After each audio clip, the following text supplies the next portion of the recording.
Hi guys, this is Anuj Kumar, and again I'm in front of you to speak in English, to have a conversation in English.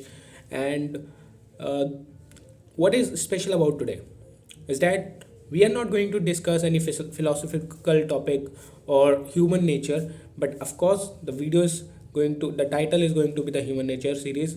But it is a saying that sometimes we must have some different taste. So today is the day of that day, that thing, that concept, and we'll be applying that concept, or we'll be using that concept in our series. So today we are gonna talk about a historical period, and I'll be discussing with you what I have read today. And of course it is going to be a kind of uh, remembering phase. Okay, we'll be getting some glimpses of the history. And let me tell you the topic, that is the revolt of 1857. Okay, so we can imagine, if you are an Indian, and of course you are an Indian, so you can imagine that we in the contemporary world does not have any issue of freedom.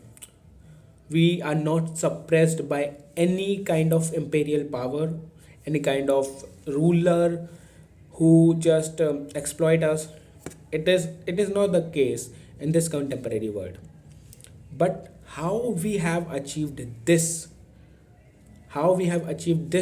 kind of time period, this era, where we don't have any ruler, any exploitative ruler over us, we he which who does not care about our feelings, who does not care about our own kind of our aspirations of life, even our basic aspirations, so that we can lead a healthy, a common life, or a kind of happy life without any luxury, but of course some necessities. Of course we do have a government over us, and that government is is for all of us, because we are living in a democratic society. Our Indian government is a democratic one.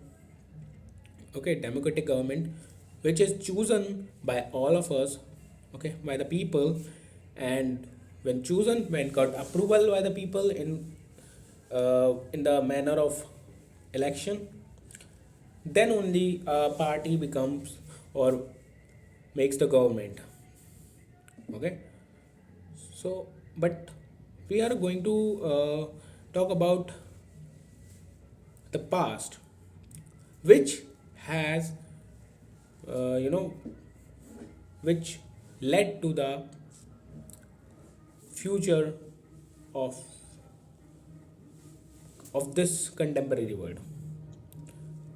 The past was kind of destructive, uh, full of struggles, and because of that struggle we are living today without any kind of the exploitative nature of the ruler, or we are not holding any kind of freedom issue. We all feel free, but and that is the reason, or I should say, we focus on some petty issues, you know, like employment. I'm not saying these type of issue as petty, but of course if we compare these type of issue with the struggle of freedom, for freedom, because freedom is a elementary object or aspect. Without freedom, how can we think about any employment or any good opportunities? Yeah, so freedom was the elementary thing, primary thing that we needed. And if when we got the freedom, then only we can think about any kind of different type of some smaller issues, employment or another development kind of this.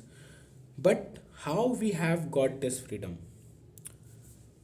See, it's all started from 1857, and I'm not going to take a general view, and I will not jump to 1947. But of course, what happened in 1857, an overview I'll be telling you. So on the afternoon of 10 May 1857, there was some uncertainty, or the kind of hodgepodge began to happen between the sepoys, the soldiers of Meerut, and they, revolted, and kind of they began to destroy the British officials' symbols like buildings, officials. They began to just put the fire, the offices put on fires, documents were, kind of destroyed or fired. The sepoys were trying to destroy everything that symbolized the British rule. They looted the rich's house, rich people's house, and all this started. And on 11th May, the sepoys, and of course, after one, the kind of there are unit in the military.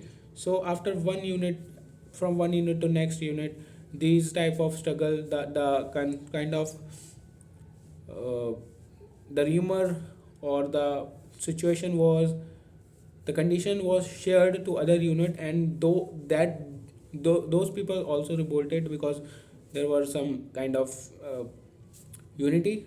Military is the name of unity, or military is a synonym of unity, or I think say, yeah, of course. So kind of it all started from the military, and from military, in military also, from infantry, I mean the normal paddle walking soldiers. Infantry are walking soldiers. We have cavalry, horse soldiers. So infantry is walking soldiers. Yeah.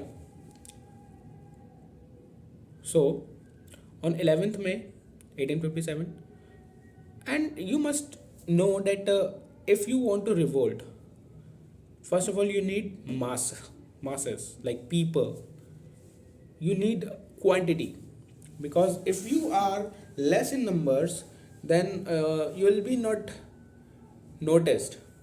Nobody would notice you, and you would be even more easier to suppress, and people will suppress you, or the imperial powers would have suppressed those people if they were in small in numbers. So they began to kind of ask people to join the military. Okay. On and every revolt, or every kind of revolution process, or the group of people who turned against something, or who repelled against something, they need a leader. Yeah, they need a leader, because without a leader there cannot be any uniformity, or kind of symbolity, or I kind of symbol that would represent all the people from of the group, rebels group. So on 11th May 1857, those soldiers, after killing the British officials in Meerut, reached Delhi and asked Bahadur Shah Zafar, who was the Mughal emperor of that time. So they left no option other than to just join the rebellion as the leader. So Bahadur Shah Zafar joined the rebellion, joined the kind of accepted to be the leader, the nominal leader, I would say. And when the news spreaded among the people that the rebellion got validity, the authenticity, or I would say legitimacy because of his leadership. Because if I know that, let's take an example, with a dominant or a prominent leader, our revolt or our struggle can be kind of can be broad, okay, and people would take it seriously. Because of suppose if I heard that a rebellion has started or a revolution has started against kind of, you can say, government, and okay, 1780 peoples are there in Moradabad and they are just getting they are criticizing the government or any kind of particular party. So if I would have listened the news, if I would listen the news, I would not take seriously. I would not, okay, I would not take any interest. I would say, okay, this type of things happening, but they should not happen. We are living in a peaceful world and we have to make it more peaceful. But if I would have heard that kind of my favorite teacher that I consider more dominating, more muscular, or more most knowledgeable in the school, or my ideals kind of if I would have heard that the local leaders, or I would have heard that officers have joined the, or this type of officer joined the, I have much interest in police administration. So if I would have heard that DGP had joined the revolution as the leader, then I would have take interest, utmost interest in that rebellion. Because I would have, I would think, I would have been thinking that this person take the, this person joined the rebellion as a leader. There must be something interesting about it, or it is a valid uh, kind of valid revolution. Then I would take interest, and if I get the chance, I would also join that. So after the kind of acceptance of Bahadur Shah Zafar as the leader of the revolution, this kind of things must have happened. It become more famous, okay, and of course at that time Mughal emperor were considered as the supreme uh, kind of power authority. So people would have heard that they are getting support, they are getting supported, or they are getting support from Bahadur Shah Zafar. So people must have took it seriously, and people would have take it seriously, and the the rebellion could be broadened, okay, and it broadened. And after that, and the movement began to have other leaders, local leaders. Nana Sahib from Kanpur, Jhansi from Rani Lakshmibai was became the leader, and some landlords, some zamindars or talukdars.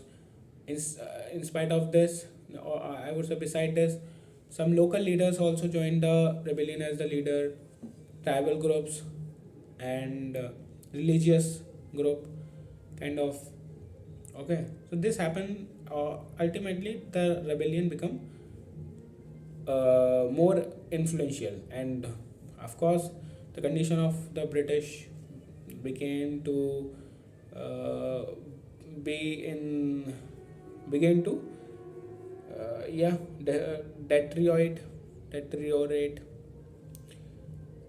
And yes, but what happened ultimately with the concept of demand, a kind of divide and rule, they managed to suppress the rebellion. And what happened after that, the kind of humiliation of Indian people, Indian leaders, some of them fled or escaped to other type of countries, like Nana Sahib escaped to Nepal. And of course, after managed I mean उन लोगों ने manage कर लिया था to that they have manage to suppress the rebellion completely, लेकिन उन्हें बहुत time लगा था because it was really a mass movement, and it became the nuisance to the British. Many British have been killed, had killed by the Indian people or the rebels. And of course, by the end of 1857, in December, they managed to get their authority over Indians again. And of course, they must have treated the rebels like animals. They killed many people. And of course, they must have tried to create an example by killing them, that if you would revolt, this would we would take this type of action, cruelty.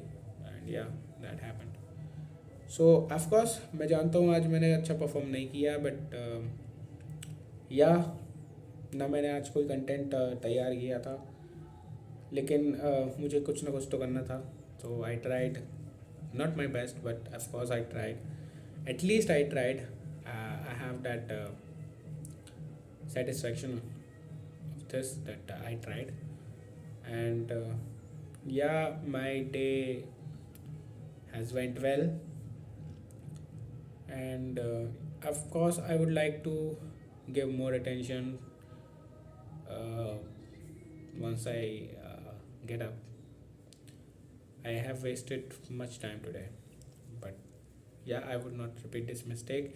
And yeah, I assure you that tomorrow you will be getting much more better content. Bye.